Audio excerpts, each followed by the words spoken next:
the pro-Palestinian and pro-Hamas protests that we are seeing really around the world, time and time again, a lot of the time they are fueled by misinformation. To talk more about this, I'm joined by Daniel Pomerantz, legal expert and political analyst, as well as CEO of RealithCheck.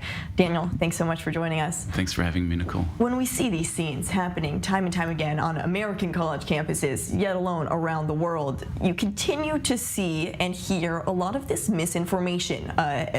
People unaware of what they're truly coming out and supporting. Yeah, and it's not just at the student level. You hear oftentimes experts say things that are just flatly untrue. There's one expert I often listen to who's just an expert at numbers and statistics, and I used to follow him for events all over the world, and he got on his podcast and he said, well, you know, Gaza is the most densely populated place on Earth, which actually isn't true. I went and did the math. The density of Gaza is about 15,000 people per square mile. Tel Aviv is 21,000. New York is 29,000. Paris is 65,000. It's nowhere even close. Another myth that comes up is that Gaza is lacking humanitarian supplies. And this is a myth that has made it not just to experts, but to the UN itself and to leaders of countries all over the world. Of course, there is a humanitarian crisis in Gaza, but there's no lack of humanitarian supplies. It's just not getting to where it's needed, which means that we have a problem, which is that if you give more supplies, but supplies isn't the problem, that won't solve the problem. So what exactly would be the humanitarian crisis that we're seeing? The humanitarian crisis is that Hamas, which is the terror organization that rules Gaza, takes almost everything for themselves. You know, a good example is we just heard a bunch of booms right now. Those are rockets. Over 8,000 have been fired at Israel so far. Now, on October 11th, Gaza's energy ministry announced that they've run out of fuel for their power plant. Every single one of those 8,000 rockets is powered by fuel. We saw satellite images of Hamas's fuel tanks, 500,000 liters dedicated entirely to Hamas's military machine. And the same is true of food, medical supplies. There's, of course, the Hamas headquarters that was built in the basement of the Shifa hospital. All of this is taken from Palestinian people, and that creates two problems that the world's now facing. One is that if you bring in more humanitarian aid, the people who need it, for the most part, are not going to get it. But that's only the first problem. The second problem is that all that humanitarian aid, including food, water, including fuel, is being used, not can be used, not would be used, is being used. As we speak right now, we hear those booms, is being used to attack us, which means these attacks are happening mostly because of Hamas's theft, but also partly because of our naivete. And I say ours because it's a naivete on the part of the world, and sadly, Israel has also been party to that same naivete, supplying the very tools that are now being used to attack us. Well, I'm curious also to hear your legal expertise after we heard from a Hamas member in an interview saying that, you know, why are you using all of these underground tunnels for your own members rather than helping your own civilians? And his response was that these underground tunnels are for our own members. The innocent Gazan civilians are not our responsibility. They're the responsibility of the United Nations. Yeah, that's factually untrue, and it just points to the complete gap in understanding between the international community and the welfare state that is not only Gaza, but the Palestinian Authority as a whole. They have this idea that the role of the government is to wage war against Israel, and as President Biden put it, not for dignity or independence for the Palestinian people, but to annihilate Israel and to murder Jews, whereas the responsibility for the welfare of the Palestinian people lies with the United Nations. Of course, no governing body can abdicate responsibility for its own people, but Hamas has and says that quite clearly. Well, and when we talk about the humanitarian crisis that we're seeing, I want to remind our viewers that you wrote a fantastic article continuing to debunk a lot of these myths that Hamas continues to put out, and the media unfortunately picks them up. One of them also being the fact that 3 weeks into the war, it's not possible for these Gazans to evacuate to the south and to help this humanitarian cause.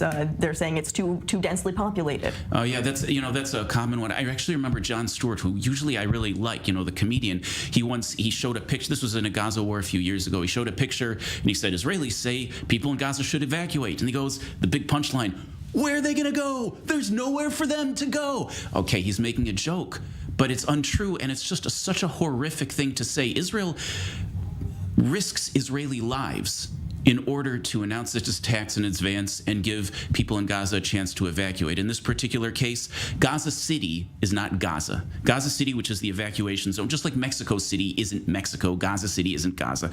Gaza City makes up about 12% of the land area of Gaza. So the question, where can they go? The answer is the other almost 90% of Gaza. Now, it's notable that the Arab countries surrounding have universally refused to accept any refugees or evacuees from Gaza. But even so, there is a large area where people in Gaza can escape to, and the amount of time and logistics involved is actually significantly better than many of the hurricanes and tsunamis that we've seen lately. The residents have had much more time, and also the number of people who need to evacuate is much less than many hurricanes in recent years have required. So logistically, it's absolutely possible to do. But the problem, of course, is that Hamas, which has an interest, Hamas's only way to win here is to get the international community to pressure Israel to stop. So they have been setting up roadblocks to prevent evacuations. There's even reports of them firing on the evacuation routes. They're doing everything they can to increase the civilian casualties because it's their only possible path to some sort of what they see as success in this. And we continue to hear these myths that you yourself are debunking with facts. I'm curious, moving forward, how do we continue to fight the propaganda that Hamas continues to put out as this war rages on? With persistence. You just have to talk and talk and talk. You know, the statistic that you saw just a moment ago that about 50% of people under the age of 35 believe that what happened on October 7th was justified in light of what they see as the problems in the Middle East. In order to believe that, you would have to be completely unaware of what actually happened. And awareness is something that we can work on. Now, there's some people out there who will never agree with you. They have an agenda. They're doing what psychologists call gaslighting. That exists. But there are many more people who just don't know, and they're going to be swayed by whatever they hear the most of. And I was really encouraged to see that Israelis now are taking a role that they've never taken before. There's so much Israeli activity on the social media platforms. And I've been beginning to speak to Israelis on the various podcasts, giving tips on how to frame your messaging for an international audience, because there's cultural differences, and you're seeing this engagement that Israel's never had before. The attitude in Israel was always sort of, the world hates us, we're on our own, we'll just do it. But the world doesn't hate us, and we're not on our own. And the way to preserve that is for us to communicate, and I'm encouraged to see that we are doing that.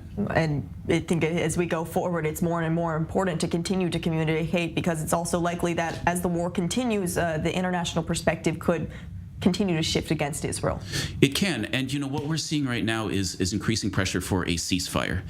Hillary Clinton said yesterday that anyone who's asking for a ceasefire now doesn't understand Hamas, because they will use that to increase their ability to withstand attacks and to attack themselves. That's effectively what she's saying, is that Hamas doesn't just steal humanitarian aid, they also steal time, which is another form of humanitarian aid in the form of a ceasefire.